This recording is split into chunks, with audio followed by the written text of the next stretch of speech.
Hello everyone, welcome to the official channel of My English Guruji.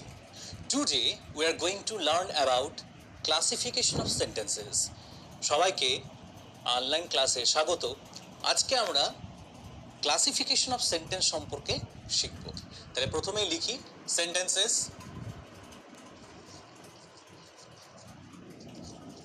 Classification of sentences. তাহলে সেন্টেন্সকে কতগুলো ক্লাসে ভাগ করা হয় সেটা আমরা শিখব। তার আগে বলে রাখি, যারা আমার আগের ভিডিও দেখেছো, আমি প্রথম থেকে স্টার্ট করেছিলাম সিম্বলস দিয়ে তৈরি হয় লেটার। টোটাল লেটারকে বলা হয় alphabet.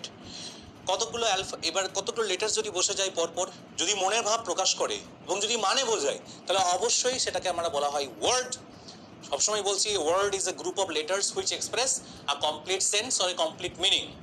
Next, what is a sentence? A sentence actually group of words which express a complete sense or a complete meaning. Sentence মানে কি? কতগুলো ওয়ার্ডস এর সমষ্টি, যেটা কি বোঝায়? সম্পূর্ণ বা পরিপূর্ণ বাক্য বোঝায়। ওকে, তাহলে আজকে আমরা দেখছি ক্লাসিফিকেশন অফ সেন্টেন্সেস বা সেন্টেন্সকে কয় ভাগে ভাগ করা হয় সেই সম্পর্কে বলি। তোমরা এতদিন পড়েছো তোমাদের ব্রেন দিয়ে, তোমরা ব্রেন খাটিয়ে পড়াশুনো করেছো, বুদ্ধি খাটিয়ে পড়াশুনো করেছো। আজকে তোমাদেরকে বলবো যে তোমরা বুদ্ধির সঙ্গে সঙ্গে তোমাদের শরীরটাও খাটাও। এই স্যার, ব্যাপারটা কি ঠিক বুঝলাম না তো, ক্লিয়ার হলো না তো কনসেপ্টটা? আরে বলছি শোনো মন দিয়ে। তোমাদের বডি ল্যাঙ্গুয়েজের মাধ্যমেও তোমরা বুঝতে পারো। ব্রেন দিয়ে তো বুঝবেই, তার সঙ্গে তোমরা যদি তোমাদের বডি ল্যাঙ্গুয়েজের মাধ্যমে, তোমাদের যে বডি পার্টস আছে সেই পার্টস যদি জেস্টার্সের মাধ্যমে বুঝতে পারো, তাহলে তোমাদের বোঝার টেকনিক্সটা অনেকটা ডেভেলপড হয়ে যাবে, অনেকটা মডার্ন হয়ে যাবে। ঠিক যেমন কিভাবে ক্লাসিফিকেশন সেন্টেন্সকে ক ভাগে ভাগ করা হয়? 5 কাইন্ডস অফ সেন্টেন্স, 5 ভাগে ভাগ করা হয়। জাস্ট আশীর্বাদের মতন ভেবে রাখো, 5 কাইন্ডস অফ সেন্টেন্স। ওকে, বেশ, আমরা একদম বেসিক এসেছি কিন্তু। ওকে, এখানে সিম্পল, কমপ্লেক্স, কম্পাউন্ড এত সমস্ত জায়গায় আমরা যাচ্ছি না। জাস্ট আমরা সেন্টেন্সকে বেসিক্যালি কয় ভাগে ভাগ করা হয় সেই সম্পর্কে আমরা ব্রিফ ডেসক্রিপশন আজকে ডিসকাস করব। এই ক্লাসটা শুধুমাত্র সেই জন্যই। বেশ, তাহলে দেখো ক্লাসিফিকেশন অফ সেন্টেন্স কয় ভাগে ভাগ করা হয়, তাহলে আমরা দেখে নিই একটু। তাহলে এই জন্য আমাদেরকে হাত আঁকতে হবে, তাই না?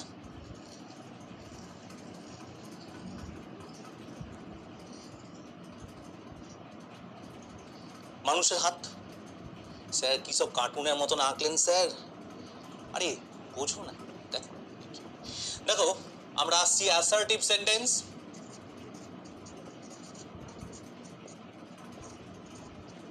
Assertive sentence. নেক্সট আমরা আসছি imperative sentence, IMPERATIVE, imperative sentence. Next আমরা আসছি ইন্টারোগেটিভ সেন্টেন্স, এক্সক্লেমেটরি সেন্টেন্স।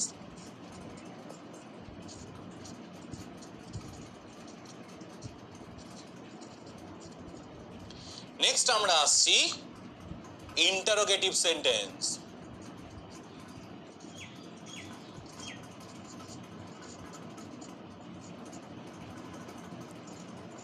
হাতের বাইরেও চলে গেল, হাতের বাইরে চলে যাচ্ছে। বেশ, না একদম লাস্টে আমরা আসছি অপটেটিভ সেন্টেন্স।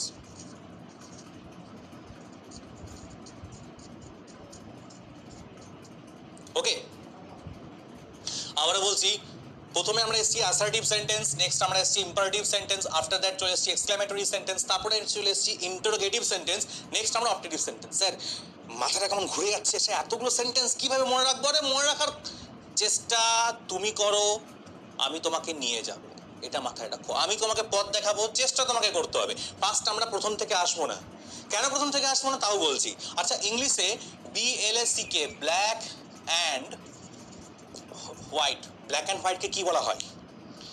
ইংলিশে ব্ল্যাক অ্যান্ড হোয়াইটকে কি বলা হয়? কালো সাদা বলা হয়, তাই তো? ব্ল্যাক অ্যান্ড হোয়াইটকে কালো সাদা বলা হয়, কিন্তু তুমি কি কালো সাদা বলো? ব্ল্যাক অ্যান্ড হোয়াইটকে কি বলো তুমি? সাদা কালো। স্যার ব্ল্যাক মানে তো সাদা নয়। তাহলে ইংলিশ থেকে তুমি যেই বেঙ্গলিতে ট্রান্সলেট করবে, সেই তোমাকে কি করতে হবে? তোমাকে রিভার্স আসতে হবে বা পেছনে আসতে হবে। পেছন দিকে, তুমি যদি সামনের দিকে ভাবো তাহলে পারবে না। ঠিক তেমনি হবে আজকে আমরা অ্যাসার্টিভ সেন্টেন্স থেকে বুঝবো না। আজ আমরা অপটেটিভ সেন্টেন্স, তারপর ইন্টারোগেটিভ সেন্টেন্স, তারপর এক্সক্লেমেটরি সেন্টেন্স, ইম্পারেটিভ, অ্যাসার্টিভে বুঝবো। ওকে, এইবার আমরা আসি। তাহলে black and white concept clear হলো। কারণ কি, ইংলিশ থেকে তুমি যেই বেঙ্গলিতে আসবে বা বেঙ্গলি থেকে তুমি যেই ইংলিশে আসবে, তোমাকে ঠিক পেছন দিকে আসতে হবে। এগিয়ে গেলে কিন্তু তুমি বুঝতে পারবে না, ট্রান্সলেশনও ঠিকঠাক করতে পারবে না। বেশ, এটা সঠিক প্রসেস নয়, অবশ্যই করতে পারবে, সবাইকে এনকারেজ করছি আমি, অবশ্যই করতে পারবে, কিন্তু এটা সঠিক প্রসেস নয়। তাহলে আমরা শুধুমাত্র সঠিক প্রসেসটাই শিখবো।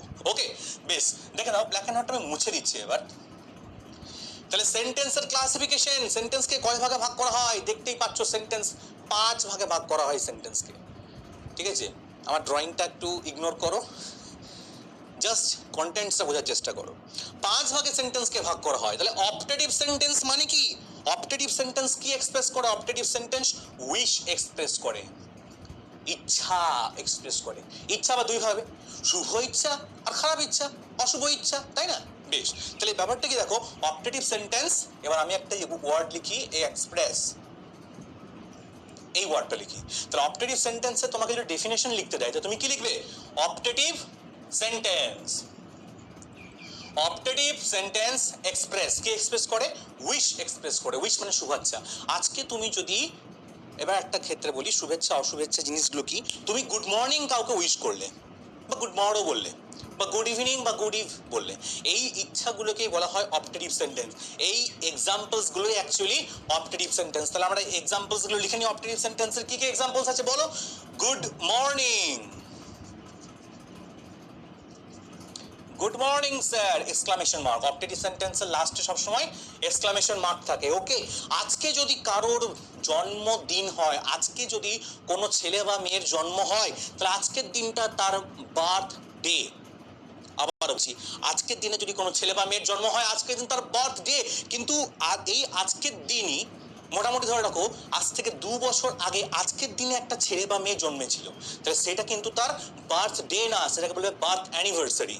এবার ফার্স্ট 1st আসছি আমরা, ফার্স্ট 2nd, সেকেন্ড আর 3rd, থার্ড, বাদ বাকি যা আছে না, 4, 5, 6 সবগুলো চলে যাবে, টিএইচ চলে যাবে। যেমন 4th, 5th, 11th, 12th, 20, তারপর টিএইচ, 30, তারপর টিএইচ। 30 যদি 1 হয়ে গেল, তাহলে 31st হয়ে যাবে, 31st 1st। 1 থাকলে বললাম এসটি, সেকেন্ড 2 থাকলে এনডি, আর 3 হলে আরডি। তাহলে আজ থেকে 2 বছর আগে যে মেয়ে জন্মেছিল বা যে ছেলে জন্মেছিল, আজকের দিনটাই যদি আমরা সেলিব্রেট করি, তাহলে সেটাকে তার বার্থডে বলবে না, বার্থ অ্যানিভার্সারি বলবে। এক্ষেত্রে একটা জিনিস বলি, তোমরা লিটারেট হও, তোমরা সবাই শিক্ষিত হও, সঠিক জিনিসটা চুজ করো, ভুল জিনিসটাকে ইগনোর করো। কিরকম ভাবে স্যার সঠিক জিনিস ভুল জিনিস বুঝতে পারছি না। আজকে অপটেটিভ সেন্টেন্স ডিসকাস করছি, তো অপটেটিভ সেন্টেন্স কি এক্সপ্রেস করছে? উইশ এক্সপ্রেস করছে। এবার ব্যাপারটা বলি, তুমি কোনো বার্থ অ্যানিভার্সারি পার্টিতে গেছো, এবার এখানে গিয়ে পরে তুমি কি বলবে? যে happy birth anniversary to you, happy birth anniversary to you, happy birth anniversary dear Suparna, happy birth anniversary to you. এভাবে বলবে, গানটা শুরু করো, তোমার থেকে চেঞ্জেস আনো। আর বার্থডে বলবে না, কারণ বার্থডে মানে হচ্ছে জন্ম, ডে মানে দিন, আর অ্যানিভার্সারি মানে কি? অ্যানিভার্সারি মানে হচ্ছে বার্ষিকী বা বছর পূর্তি। মাথার মধ্যে ঢুকিয়ে নাও। আজ থেকে বার্থডে বলা বন্ধ করো, বার্থ অ্যানিভার্সারি কাজে লাগাও। ডেট, ডে বা ডে অফ ডেথ বলা বন্ধ করো, এটা বলবে যে ডেট অ্যানিভার্সারি। তাহলে we are celebrating date anniversary না, we are celebrating birth anniversary. We are remembering, কি করি? যেটা আমরা সেলিব্রেট করি, যেটা আমরা রিমেম্বার, স্মরণ করি, সেটাকে বলা হয় রিমেম্বারিং। ওকে, বেশ, আবারও বলছি, অপটেটিভ সেন্টেন্স এক্সপ্রেস করছে উইশ। আজকে আমরা অপটেটিভ সেন্টেন্স নিয়ে ডিসকাস করছি, তো বার্থ অ্যানিভার্সারি এবার থেকে ইউজ করবে। আজকে তোমার সঙ্গে আমার দেখা হচ্ছে, it is our meeting day. আজকের দিনটা যদি 2 বছর পর সেলিব্রেট করি, it is our second anniversary. কি anniversary? Meeting anniversary. Very good sir, মিটিংটা হবে, মিটিংটা হবে। বেশ, আবারও বলছি, মন দিয়ে শোনার চেষ্টা করো, যে বার্থ ডে আর বার্থ অ্যানিভার্সারির মধ্যে পার্থক্য বোঝার চেষ্টা করো। Date day, date anniversary. Anniversary শব্দটি মানুষ কোন ক্ষেত্রে কাজে লাগায়? জানাই, বিবাহ বার্ষিকী। বাবা মা আজকে অ্যানিভার্সারি, তাই না? আজকে আমাদের বাবা মা অ্যানিভার্সারি। অ্যানিভার্সারি মানে বার্ষিকী। কি বার্ষিকী? মিটিং অ্যানিভার্সারি নাকি ম্যারেজ অ্যানিভার্সারি নাকি ওয়েডিং অ্যানিভার্সারি নাকি বার্থ অ্যানিভার্সারি, কোনটা? তাহলে এটা জানো যে অ্যানিভার্সারি কথাটা মানে হচ্ছে বছর পূর্তি বা বার্ষিকী। সেটা কততম, প্রথম না দ্বিতীয় না তৃতীয়, নাকি এইভাবে এক এক করে জানতে পারবে তোমরা। যদি 21 হয়ে যায়, তাই 21st marriage anniversary, 22nd marriage anniversary, এইভাবে মাথায় রাখো। ওকে, তাহলে মিটিং বা জন্ম এই সম্পর্কে আর নিশ্চয়ই তোমাদের কোনো ধারণা নেই। এই ধারণা ক্লিয়ার হয়ে গেছে, যেটা ভুল ধারণা ছিল আমি হয়তো ভাঙতে পেরেছি। আরেকটা জিনিস বলি, জন্মদিনে তোমাকে যদি কেউ নিমন্ত্রণ করে, জন্মদিন আবার বলছি জন্মবার্ষিকী, তাই না? জন্মবার্ষিকীতে তোমাকে যদি কেউ নিমন্ত্রণ করে, তুমি যদি যাও, তো তুমি প্রেজেন্ট কি নিয়ে গেলে সেটা তো ডাজন্ট ম্যাটার, কিন্তু তোমার সঙ্গে তুমি একটা জিনিস নিয়ে যাবে, যেটা হচ্ছে একটা ফায়ার ফ্যাস থেকে পাওয়া যায়। ঠিক আছে, জন্মদিনে ঠিক দেখতে হয় এরকম, দেখতে হয় এরকম, সেক্ষেত্রে কি করা হয়, উপরে আগুন দিয়ে দেওয়া হয়, জাস্ট কিছুক্ষণ জলে বন্ধ হয়ে যায়। তুমি এটা দিতে পারো তাকে, এটা বেস্ট গিফট। কিন্তু কি গিফট স্যার, ব্যাপারটাই বুঝলাম না ঠিক। আর জন্মদিনে, আচ্ছা ধরো তোমাকে কেউ কোনো খাবার দিয়েছে, সেই খাবারটা তোমাকে দিয়েছে এবং খাবারে থু থু থু করে থুতু দিয়ে তোমাকে দিয়ে দিয়েছে, তো তুমি কি খাবে? তোমার সামনে